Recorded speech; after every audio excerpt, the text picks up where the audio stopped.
प्रिय पाठकों, यह वीडियो कक्षा 4 के लिए है। सप्तम पाठ।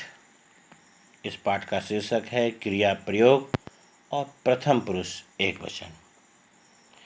यहाँ पर पुरुषवाचक शब्दों का शुरुआत किया गया है और उसके पूर्व में जो बातचीत करने का माध्यम होता है उस पर हम लोग थोड़ा प्रकाश डालेंगे। भाषा से विचारों का आदान प्रदान किया जाता है। जैसा कि हम लोग जानते हैं, भाषा के द्वारा हम अपने मन के विचारों को एक दूसरे तक पहुंचाते हैं। वार्तालाप करने के लिए 3 व्यक्ति या 3 पुरुषों का होना अत्यंत आवश्यक होता है। पहला, जो बोल रहा है अर्थात जिसे वक्ता कहते हैं। दूसरा, जो सुन रहा है अर्थात जिसे श्रोता कहते हैं। और तीसरा, जिसके बारे में बातें की जाए या बातचीत का तथ्य अथवा मुद्दा। यह तथ्य या मुद्दा संज्ञा शब्द भी हो सकते हैं, जिसके बारे में वक्ता और श्रोता आपस में बातचीत करते हैं। तो इस प्रकार से यह 3 व्यक्ति उपस्थित होते हैं इन सारे प्रक्रम में। इसलिए और इसमें जिसके बारे में हम बात करते हैं वह सबसे पहला पुरुष माना जाता है। वह व्यक्ति जिसके बारे में बात की जाती है वह प्रथम पुरुष कहलाता है। जैसे राम पढ़ता है, अब मैं आपको कहूँ राम पढ़ता है तो ना मैं अपने बारे में कह रहा हूँ ना आपके बारे में, मैं राम के बारे में कह रहा हूँ, तो बोलते हैं राम पढ़ता है। तो रामः पठति। यहाँ राम बातचीत करने का विषय है जो प्रथम पुरुष में आता है और वह एक वचन कहलाता है।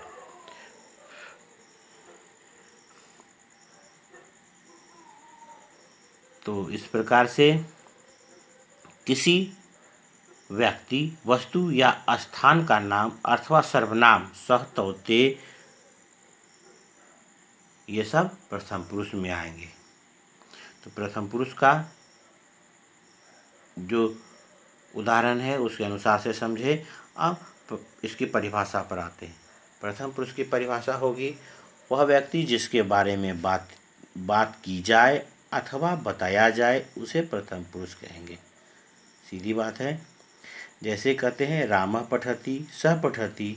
यहाँ राम तथा सः के बारे में बातें हो रही हैं, इसीलिए ये दोनों संज्ञा तथा सर्वनाम के शब्द प्रथम पुरुष एकवचन के रूप में जाने जाते हैं।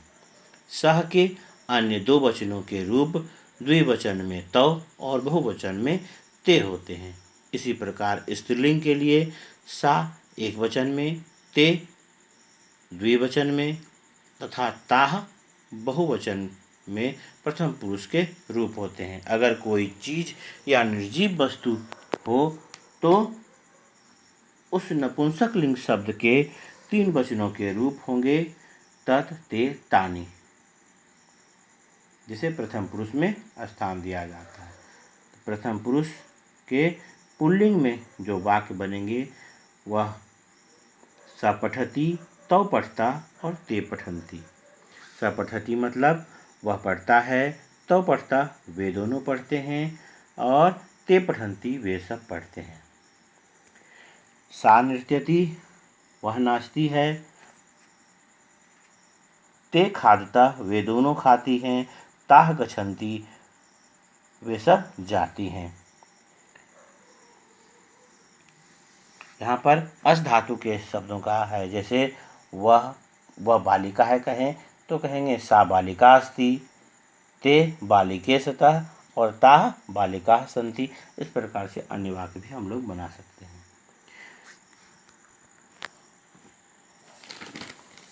मध्यम पुरुष में आए तो कही गई बात को सुनने वाला व्यक्ति, श्रोता या जिससे बात की जाए वह मध्यम पुरुष कहलाता है।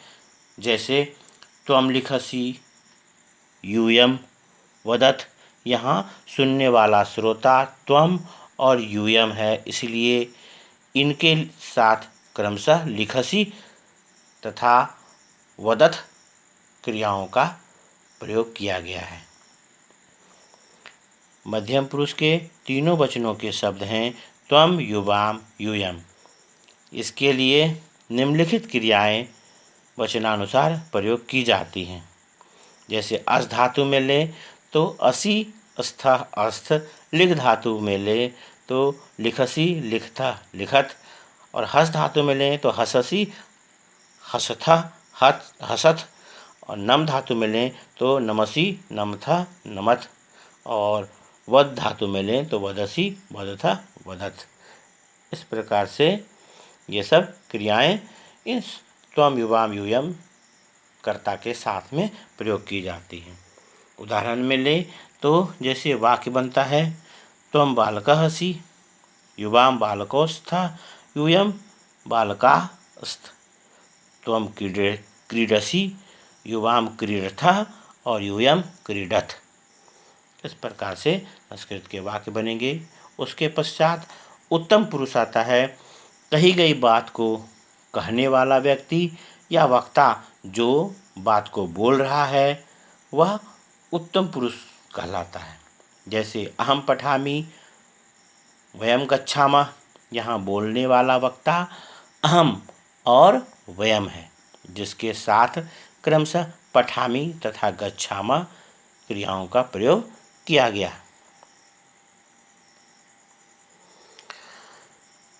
अब इसके लिए इसके जो मूल शब्द होंगे कर्ता के शब्द वह उत्तम पुरुष के वह 3 होंगे। एक वचन के लिए अहम, द्विवचन के लिए आवाम और बहुवचन के लिए वयम। इन कर्ताओं के लिए जो क्रियाएं होंगी वह वचनानुसार इस प्रकार होंगी। अस धातु में लें तो जो क्रिया के शब्द होंगे अस्मि स्वः स्मः। पठ धातु के लिए लें तो शब्द होंगे पठामि पठावह पठामः। गम धातु का गच्छ रूप प्रयोग किया जाता है, तो गम धातु के लिए लें तो होगा गच्छामि गच्छावह गच्छामः। और धाव धातु के लिए लें तो धावामि धावावह धावामः। उत्तम पुरुष में क्रीड धातु के साथ में जब वाक्य बनाएंगे तो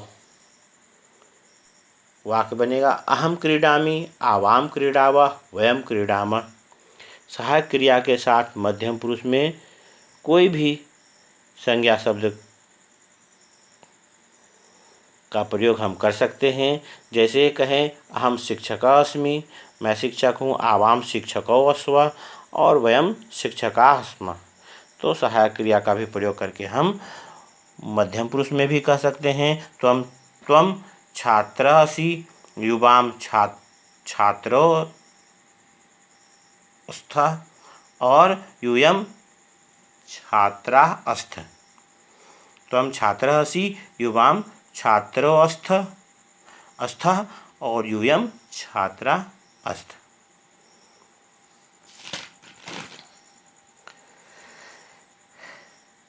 इसके बाद क्रिया प्रयोग में जो फॉर्मेट होता है वह है प्रथम पुरुष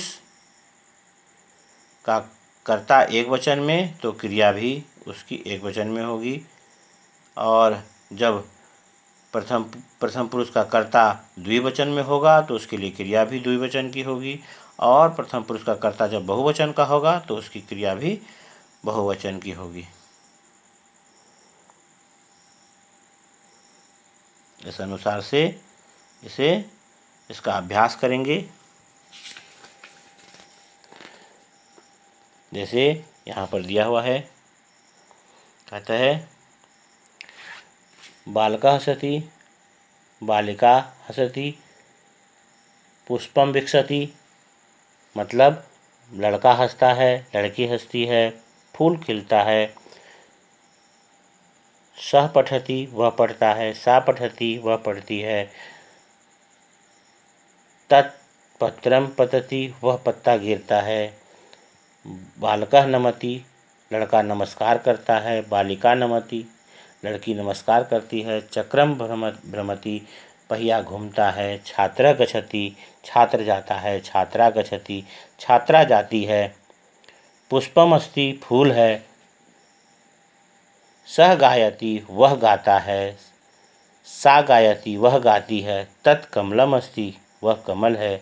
अश्वः धावति घोड़ा दौड़ता है। धेनु चरति गाय चरती है। तत् वस्त्रमस्ति, वह कपड़ा है। एषः एतत् वस्त्रमस्ति, यह कपड़ा है। तत् वस्त्रमस्ति, तत् कपड़ा है। तो ए अगर ना लगाएं तो तत् भी लगा करके वाक्य बना सकते हैं। जैसे तत् कमलमस्ति है, वैसे तत् वस्त्रमस्ति भी हो सकता है। एतत् मतलब यह होता है, यह नपुंसकलिंग के लिए है, तो एतत् वस्त्रमस्ति। एषः मेघः वर्षति, यह मेघ बरसता है। एषा बालिका नृत्यति, यह लड़की नाचती है। एतत् फलं पतति, यह फल गिरता है। इसके बाद है एतत् किम अस्ति, यह क्या है। एतत् उद्यानम अस्ति, यह उद्यान है, अर्थात जिसको बगीचा कहते हैं। एषः कः अस्ति, यह कौन है। एषः मालाकारः अस्ति, यह माली है। मालाकारः किं करोति, माली क्या करता है। एषः उद्यानं रक्षति, यह उद्यान की रक्षा करता है। सः पादपान् सिंचयति, वह पौधों को सींचता है। इस प्रकार से वार्तालाप के जरिए हम लोग बातचीत में इन बातों का प्रयोग कर सकते हैं। तो प्रथम पुरुष का यहाँ उदाहरण दिया हुआ है, क्योंकि प्रथम पुरुष हमारे बातचीत के क्रम का मुद्दा होता है। तो पुल्लिंग में जो शब्द होते हैं वह एक वचन में है। एषः, सः, कः इसका प्रयोग किया जाता है। नपुंसकलिंग में जो शब्द होते हैं एतत्, तत् और किम का प्रयोग होता है। स्त्रीलिंग में एषा, सा और का प्रयोग होता है। ये सब एक वचन के शब्द हैं। शब्दार्थ भी दिए हुए हैं, शब्दार्थ को पढ़कर याद करें और इस पाठ के इस वीडियो को सुनेंगे और इसका अभ्यास करेंगे। क्रियापद का यहाँ पर वाक्य निर्माण कला बतलाई गई है, इसे ध्यान देंगे। धन्यवाद।